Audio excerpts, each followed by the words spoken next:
This is the fastest and brightest QD-OLED monitor that we've tested so far. It's the MSI MAG 272QP X50, the company's latest gaming monitor, featuring a brand new 2025 QD-OLED panel and a range of new features and updates.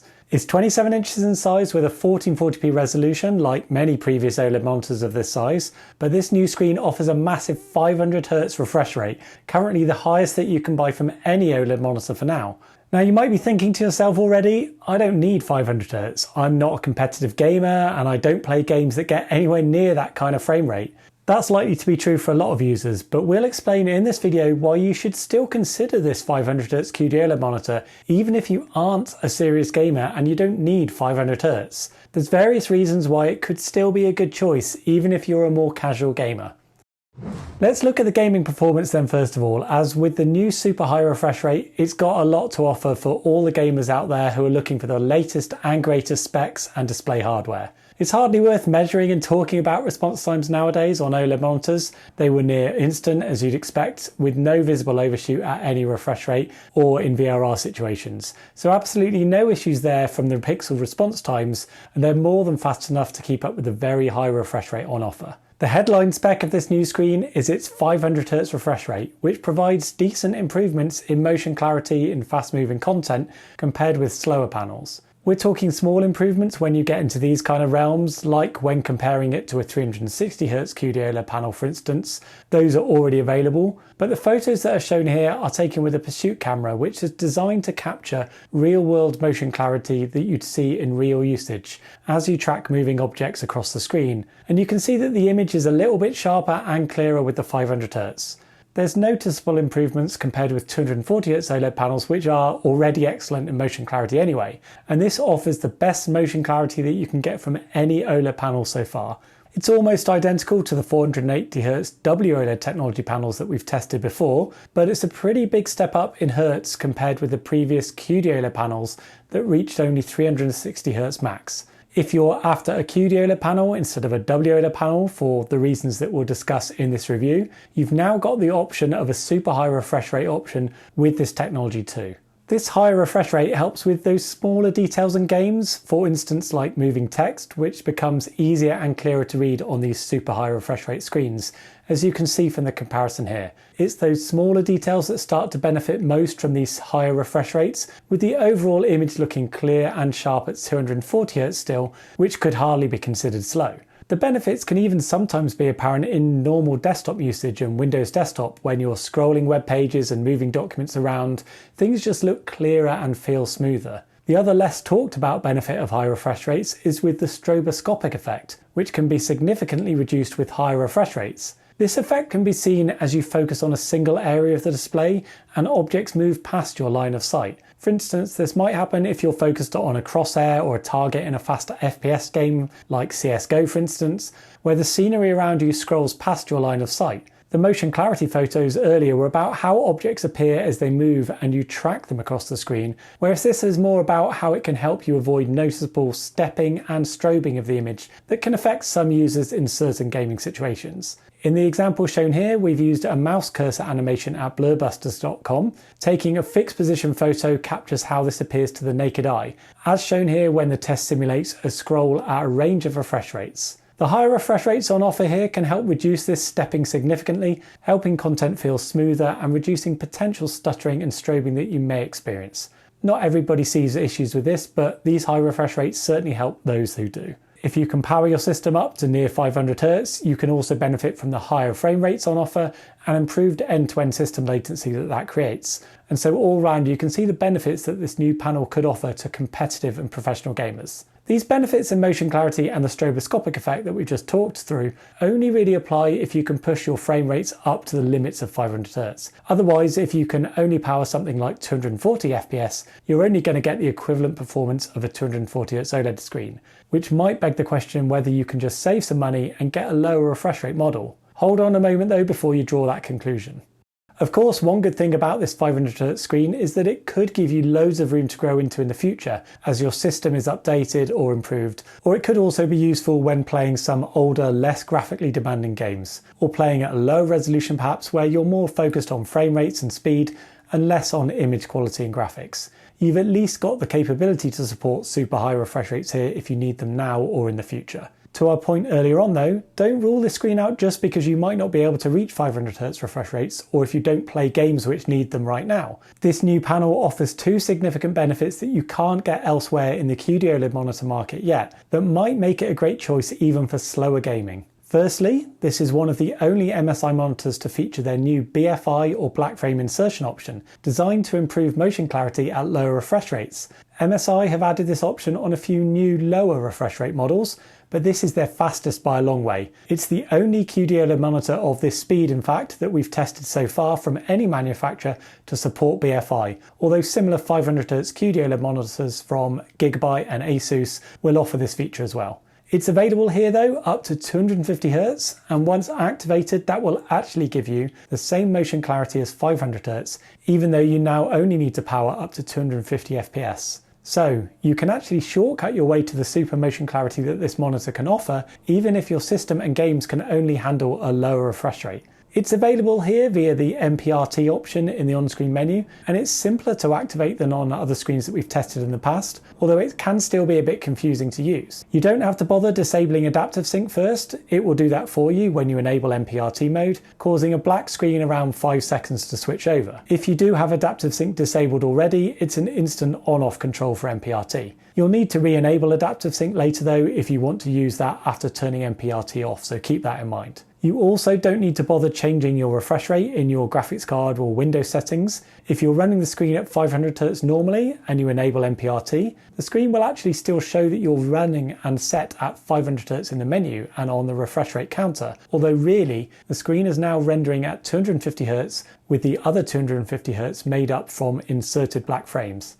If you're set at something lower like 360Hz in Windows, enabling BFI will result in 180Hz operation with a 180Hz BFI added, and so on. We think this is a smoother operation than we've seen on other brand models in the past. If you can output at 250 FPS, then you will get the same motion clarity when using BFI as you would at 500Hz normal mode, but it's a little confusing perhaps in the way that this is presented in the menu. There'd be no additional benefit in the frame rates reaching above 250 FPS as they just get dropped in favour of the black frames, so you may want to consider capping the refresh rate in your game to match half the listed refresh rate, given that your system will think it's set to 500Hz. We checked and you can use BFI when set at refresh rates down to 240Hz, which therefore runs at 120Hz with BFI, but it's not available at anything lower than that. BFI can operate at 120Hz frequency, but only if you set the refresh rate to 240Hz in Windows. This does leave a gap for games consoles which can only be set to 120Hz maximum, which is a refresh rate mode where BFI is not available. That's one gap caused by the approach that MSI have taken to the user configuration of this mode.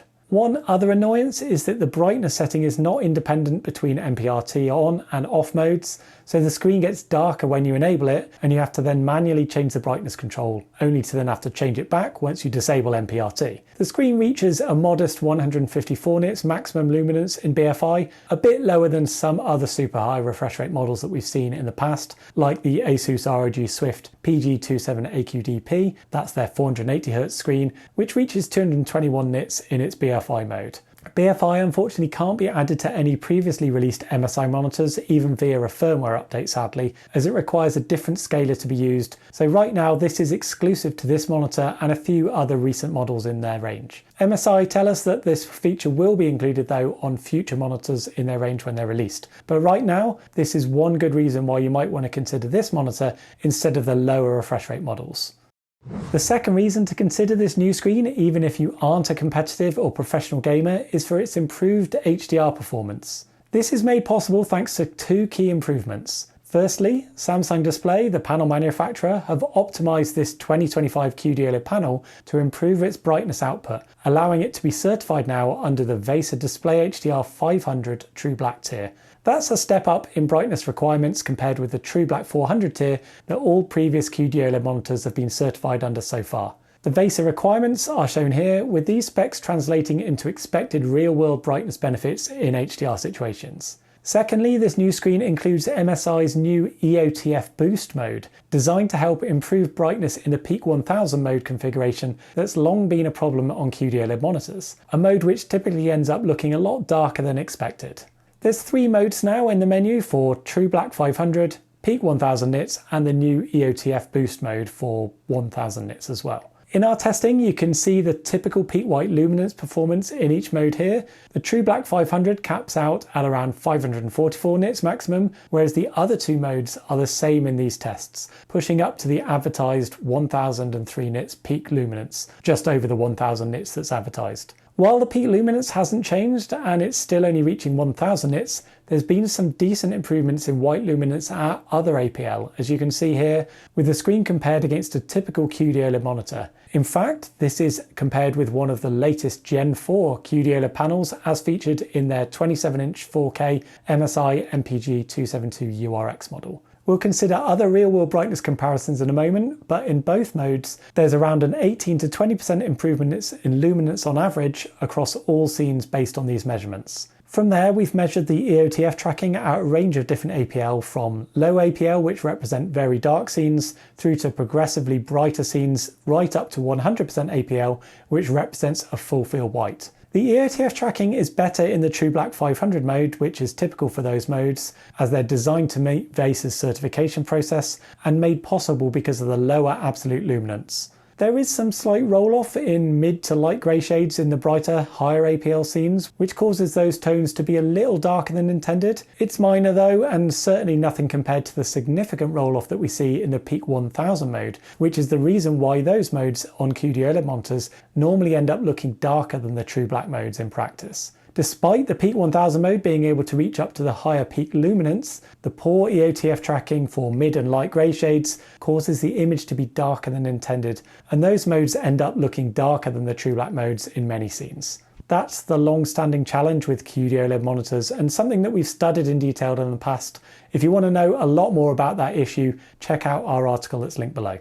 The EOTF Boost mode is a new mode that's designed to help improve luminance in the peak 1000 configuration by trying to dynamically reverse the panel dimming that's present in that mode. That's trying to give you the best of both worlds, the full peak brightness capabilities of the panel without the aggressive panel dimming that causes the peak 1000 mode to end up looking darker than the True Black mode in brighter overall scenes.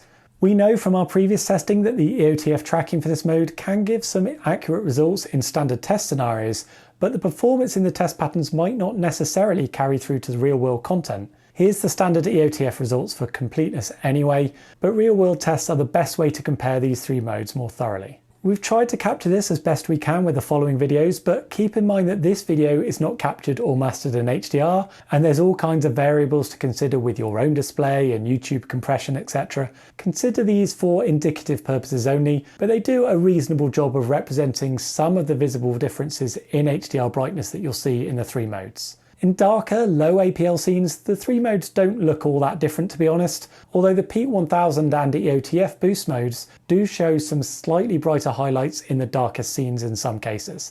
The APL is low enough in these darker scenes for the panel dimming in the peak 1000 mode not to be a major issue, and so it doesn't look that much different to the True Black 500 mode overall. In brighter, higher APL scenes, this is where the visual differences start to appear, and the peak 1000 mode ends up looking visually darker overall than the True Black mode. That's the long-standing issue with those modes, as we say, and the panel dimming that you see in the peak 1000 configuration is what's to blame there. The EOTF Boost mode seems to do a good job of reversing the panel dimming and ends up looking just as bright as the True Black mode in most situations. Certainly a good improvement compared with the peak 1000 mode, we felt. It's not perfect though, as it's still a hack approach really to overcoming the panel dimming in the peak 1000 mode, and in some situations you see some fairly jarring fluctuations in brightness occur, most noticeably around the mid APL point when you switch between something like a dark and a light scene in a game or in a video. Whether or not you see this during your usage will depend on the content that you're viewing or the game that you're playing, but overall we do think that this EOTF Boost mode seems to be the best approach to improving the brightness in the peak 1000 mode so far, without just artificially over brightening everything and crushing loads of detail. It's good to see that the panel itself is capable of higher brightness now anyway with this new 2025 panel, and so combined with a decent approach to trying to overcome the panel dimming, it's a good combination for HDR brightness and performance that you won't get in any of the earlier generation QD-OLED screens. The new EOTF Boost mode should be rolling out across other MSI QD-OLED monitors in the coming months, we're told, via a firmware update, but don't forget that this 500Hz panel has a higher brightness capability to start with as well, and so that's one of the other good reasons to consider this panel, even if you don't need the super high 500Hz refresh rate. In other test areas, the grayscale color temp and the white point were a little too warm in all three modes, around 7% out from our target, and causing a slight reddish tint to grey shades. There's no access to adjust the color temp settings or RGB channels in HDR mode, although you can perhaps play around with the other preset modes if you want to tweak things or change the image slightly. Color gamut was wide thanks to the QD-OLED panel, with around an 82% coverage of the Rec 2020 reference space. The color accuracy for these colors was reasonable, with a Delta E 2.6 average measured. Back to some other gaming results quickly then as well, just to finish up that area. Input lag was also super low, which ensures snappy gaming and low system latency. It was also low for fixed 60Hz input devices if you need to use them, but it's the 500Hz figure that applies for VRR gaming situations anyway. Adaptive Sync is available to support variable refresh rates with certification under the AMD FreeSync Premium Pro and NVIDIA G-Sync compatible schemes.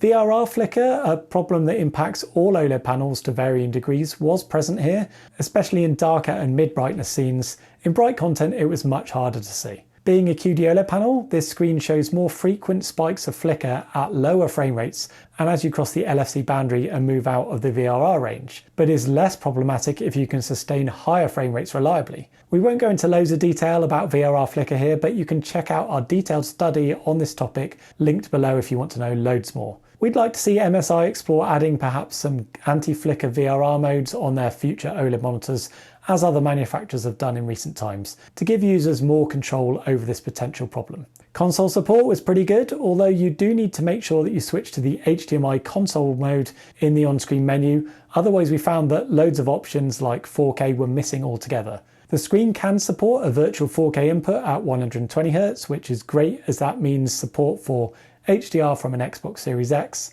There's a couple of gaps like support for 4K 24Hz and 4K 50Hz content, and because of the way the MPRT mode operates, that unfortunately can't be used for a console, which is a bit of a shame. Perhaps MSI can do something to make that available from a console at 120Hz, as it should work technically. In a new section that's been suggested by our audience, we wanted to hone in on the shadow detail results a bit more, since that's an area that can impact darker game titles and it's important to many gamers.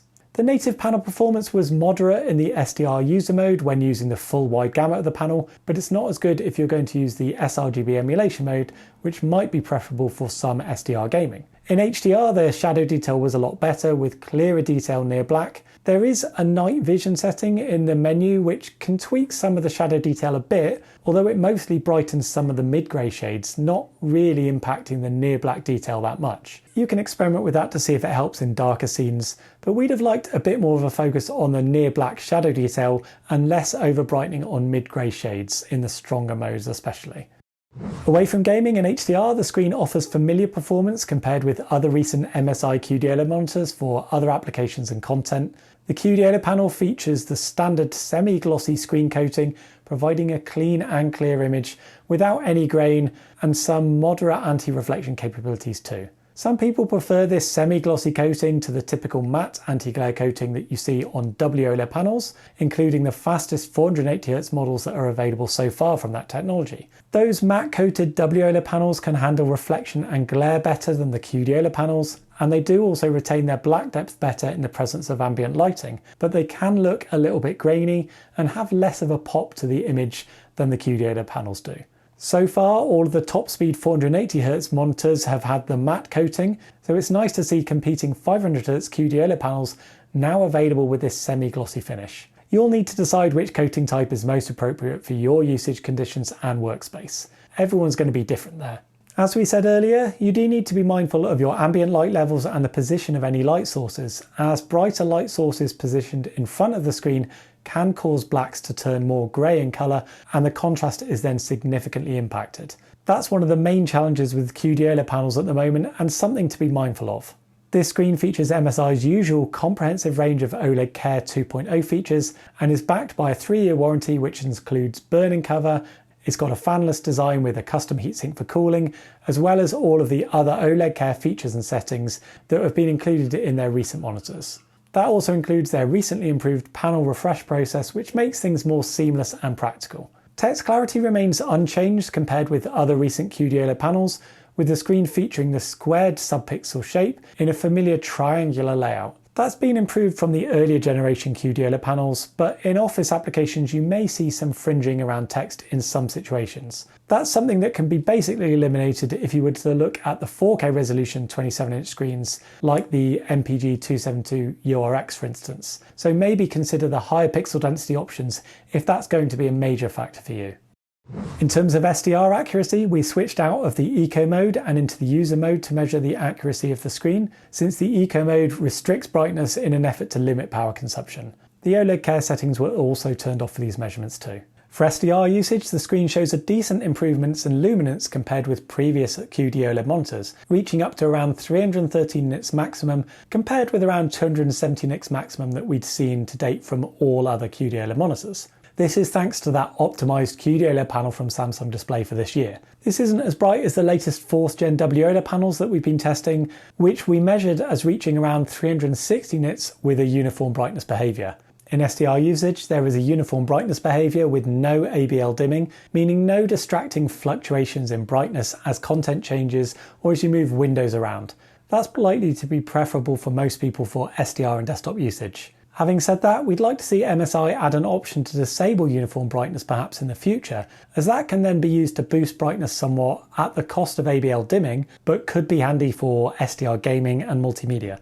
Accuracy out of the box is overall pretty good, although colour temp is a tad too warm and the gamma curve seems to be pretty considerably off in lighter grey tones, where some detail is then lost due to the brightness being a bit high for those grey shades. With no gamma options in the menu to correct this, we'll need to calibrate the screen ourselves to improve this further. Being a QD-OLED panel, the screen has a very wide native colour gamut, covering way beyond the sRGB reference space used for SDR content, and therefore causing poor accuracy for those colours.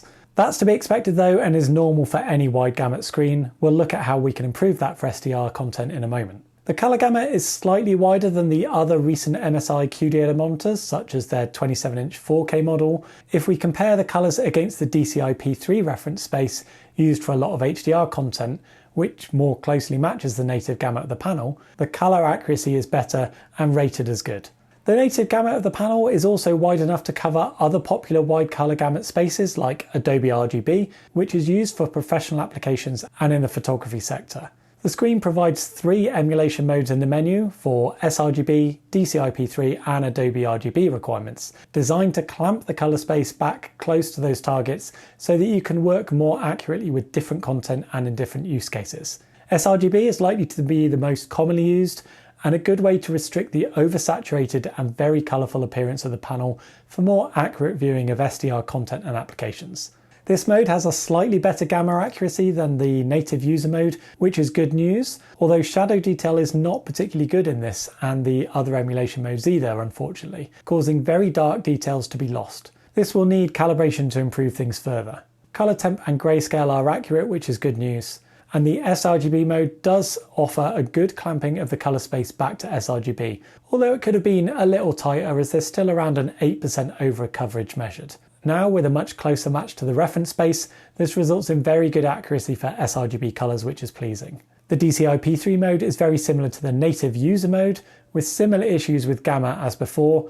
This mode does offer a slightly closer clamping of the DCI-P3 colour space, helping to cut down some of the over coverage of the native gamma a bit.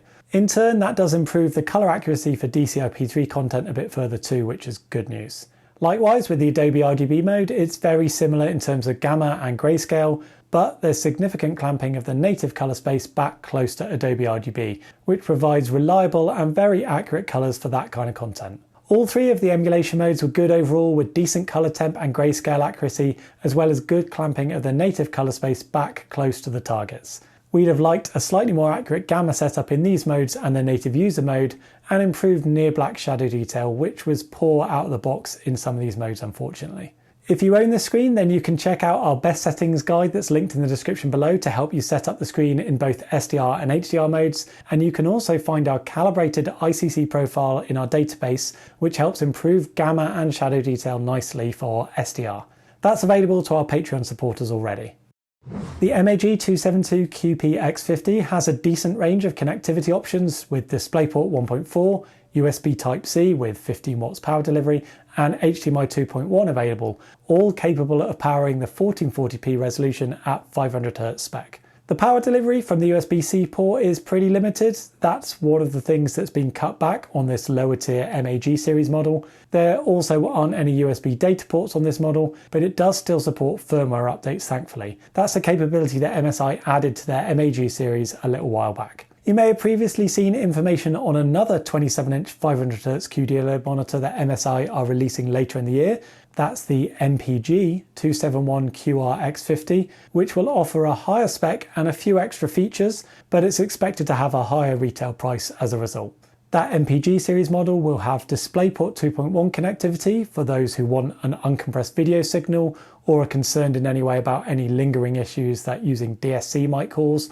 It will also have a higher 90 watts power delivery from their USB Type-C connection. It will have a couple of USB data ports, and it will also feature MSI's new human motion sensor, which turns the screen off when it's not being used to help further with image retention mitigation. You'll have to decide if any of those features are important to you and whether you want to wait for it to be released in the coming months. The stand offers a full range of tilt, height, swivel and rotate adjustments, and the on-screen menu is controlled quickly and easily via a joystick toggle on the back, with a very wide range of options to control in the menu. The MAG 272 QP X50 is a great QD-OLED gaming monitor for anyone looking for the latest and greatest refresh rates and the gaming experience that goes with it, and it would be an excellent choice in that market. It's a decent step up from previous 360Hz QD-OLED monitors, and hopefully we've demonstrated in this review why even if you can't get to 500 FPS or you don't need that kind of insane speed, there's still some big benefits in considering this new 500Hz model. The availability of the fastest BFI support to date and the new brighter QD-OLED monitor panel offers decent improvements in gaming and for SDR and HDR brightness. And it's great to see that MSI have added those new features like their MPRT mode and their new EOTF Boost HDR mode on this monitor. This MAG model is going to be widely available first, but as we mentioned earlier, MSI will also be releasing an MPG version later this year with those few extra features that we've just talked through. We'd expect overall performance to be very similar between the MAG and the MPG models, but if any of those features are attractive to you, then you could wait for that other model to be released. Otherwise, this MAG series version offers some great performance and a great feature set anyway, and it will save you a bit of money and you can get it a lot sooner. If you're maybe interested in something different in the coming months, then you might want to check out our latest monthly news roundup, which will tell you all about what's coming and what's new. If you've enjoyed this video, please give us a quick like below, that would be really appreciated. And if you'd like to support the content that we create at TFT Central, you can also join our Patreon below, which offers various perks, including things like early access to future reviews and access to our calibration database. Thank you for watching, we'll catch you next time.